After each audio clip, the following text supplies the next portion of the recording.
Hello, my name is Alex Colquitt, and I've lived in and around Ithaca, New York for 15 years. As I will be unable to speak at any of the DEC hearings on hydrofracking, I have made this video instead to voice my opinion on this important topic. I will limit my comments to 3 minutes to be consistent with those presenting at the hearings. People advocating for hydrofracking often cite the effect it will have in achieving self-reliance and energy security for this country. Now, I could not agree more that we should be moving full steam ahead towards this goal. However, if you want to be talking about security and independence, there are other things to consider besides energy. Oil and gas are certainly important resources, but not as much as so as having healthy food and clean water, not to mention the security of protecting our homes from being wrecked by catastrophic weather events. True security starts with assuring access to these life-supporting resources, and it is only once we have secured those that we can start thinking about energy. People advocating for hydrofracking often cite the need for jobs and an economic boost. Yet, how many jobs could be created here by building renewable energy projects, growing more of our own food, and making more of our own stuff? If the people of New York State shifted just 10% of their purchasing to items that were made and sold by local businesses, that would represent an enormous economic stimulus package for the state. One of the reasons we lack wealth and opportunity here is because we're giving it all away to huge corporations.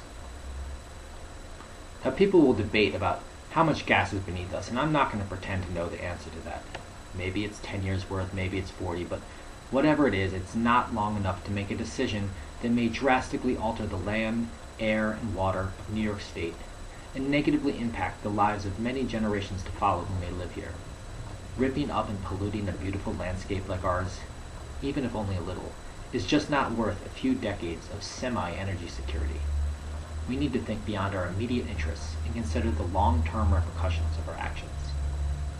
Furthermore, relying on a resource that warms the climate during extraction and warms it further still when burned makes it simultaneously more likely that we will experience persistent droughts that will make us wish we had not wasted so much of our water, and more likely that we will experience great floods and powerful storms that will make us wish we had not decided to store toxic chemicals in our lands.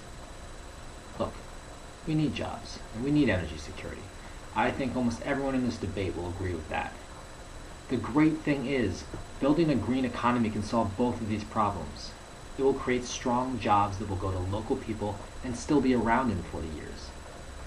It will be an important step towards preserving our beautiful home and mitigating the effects of climate change so that other homes around the world are preserved as well. When you remove money and greed from the equation, this approach becomes an obvious answer to our predicament, and it is only money and greed that are keeping us from moving forward with what we need to be doing.